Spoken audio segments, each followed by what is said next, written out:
Google is they're going to be doing some similar things too. Now, Google announced something called their privacy sandbox a few weeks back, and initially, even myself, I had an adverse reaction to it because I didn't read all the details of all the stuff that Google put out.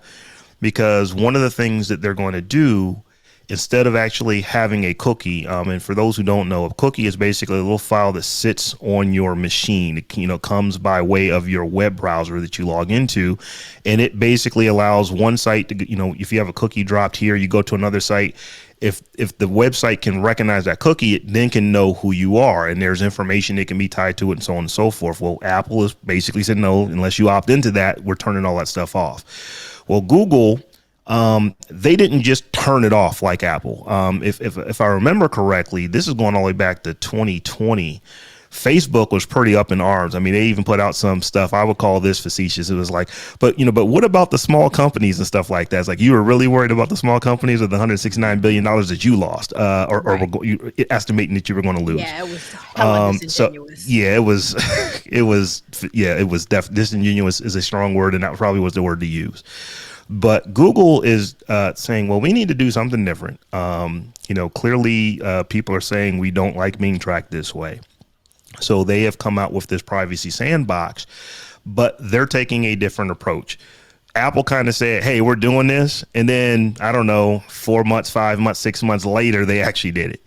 Google is saying, here's what we're going to do. We're going to build all these additional tools. We're going to allow our partners to opt into it, over the course of the next couple of years. So is 2 years quick enough? Listen, who's to Google, excuse my French, Google's full of shit. I mean, this whole sandbox thing is bullshit, because it's just like, first of all, if it's opt-in, no one's going to opt in. No advertiser is going to opt into this, and willingly give up making money for anybody's privacy. If they wanted to do that, they would be doing it now. So, like, come on.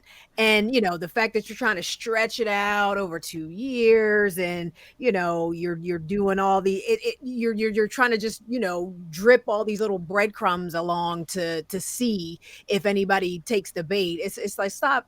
Yeah, I feel insulted. Honestly, my intelligence feels insulted by this entire thing. And the article I read, everything, I was like, come on, Google. And my thing was, it's not consumer facing. This is more private advertising solutions for the advertisers, if I'm reading this correctly.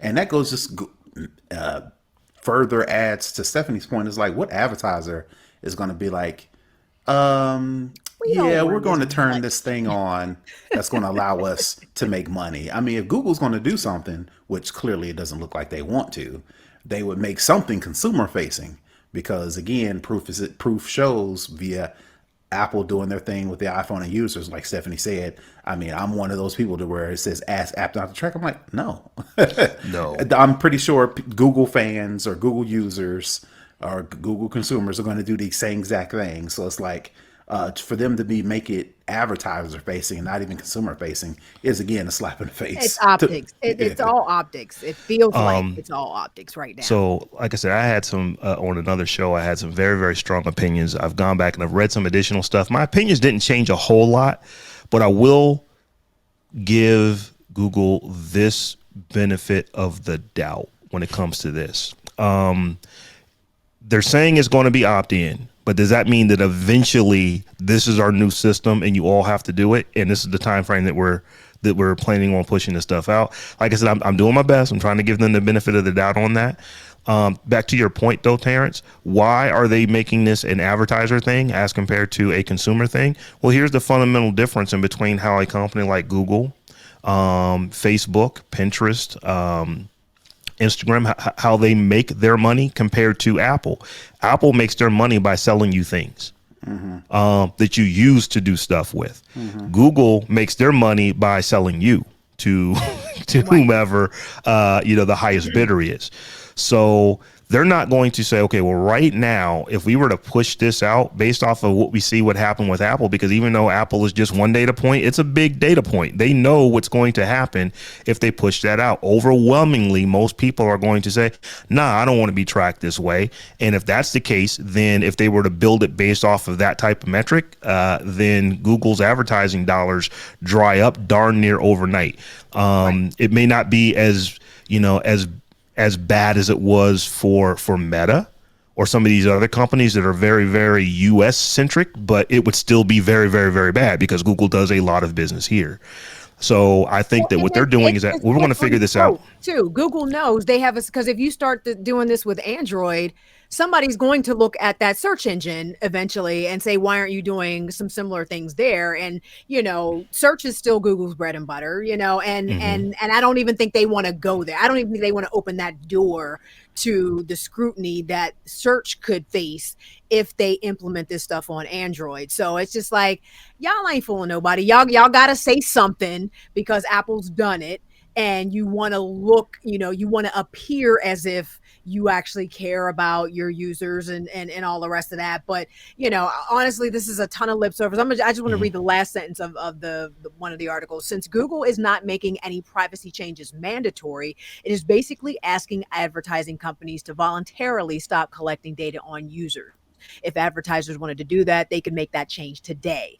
Advertisers don't actually need to wait for a technical solution to be finished. So it just feels like a whole lot of lip service to keep whatever regulators and government might be watching what happens here and public sentiment, because everybody's, Android users are like, well, iOS users can do this, why can't we do this? And it's like, we got to tell them something, so let's give them this little piecemeal multi-year strategy that's voluntary, that may not ever happen anyway, but we got to say something. And that's what it sounds like to me.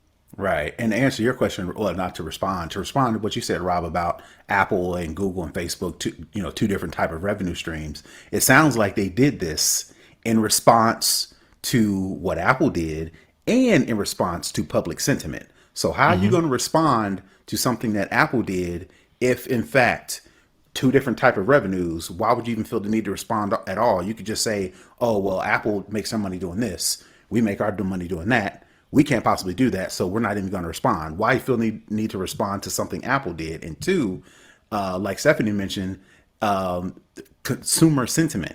Why say something about privacy, about these changes that won't even touch consumers at all if you're responding out of consumer sentiment? Couple reasons. They don't want to get regulated.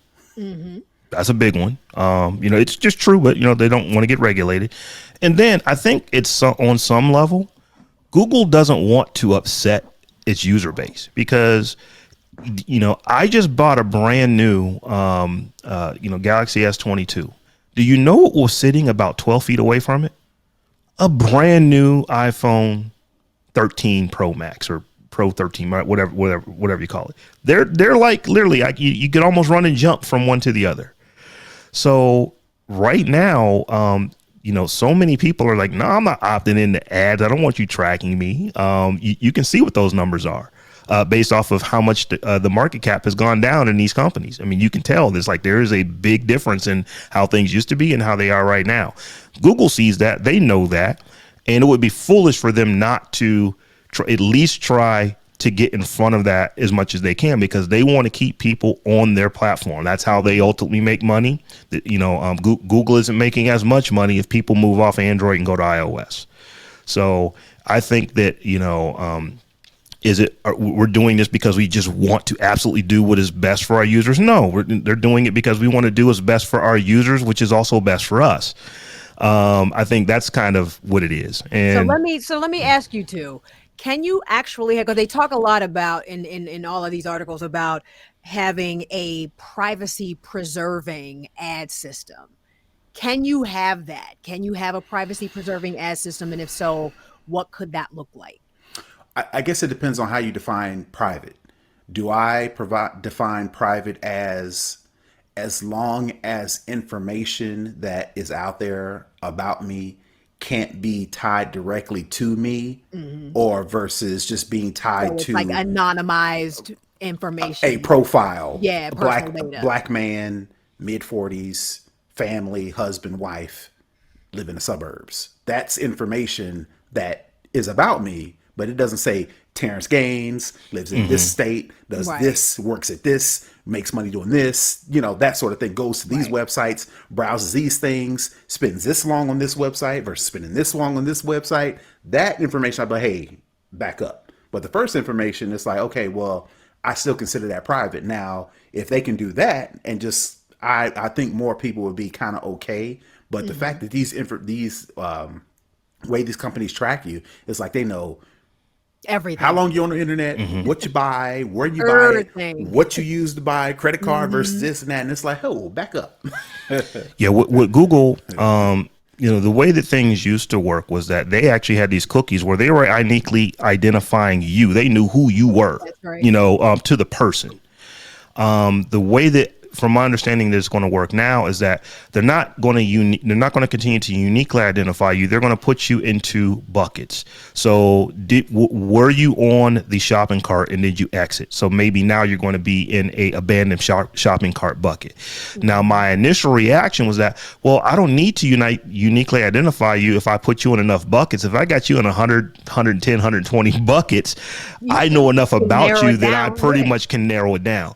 I was wrong on that. They're actually not allowing that to happen. So there's going to be a finite number, and it's relatively small. Five, between 5 and 10, I believe. Ultimate categories or containers that you can be in any one given time. That is not enough to uniquely identify you. So it's going to be, once again, you were on this page looking at clubs. You actually went to the shopping cart, you abandoned it. We now know that you were looking at golf clubs, on this page. If you come up on one of our sister sites or something like that, we can maybe put that ad back in front of you to get you to try to come back in and finish your cart. It's going to be interesting to see how this works. I understand why they're taking 2 years, because Google has to figure out how can we not wreck our revenue stream, while still giving people what they're asking for, a level of, anonymity. I can never say that word, but they want to be anonymous. However Right. you say that with the ITY at the end, that's the word Anonymity. I'm trying to say. That there you Yeah. go. They're still trying to, well, people want that. Well, how can we do that and still track them, ultimately sell them stuff, ultimately put Right. ads in front of them, and then get them to click and buy?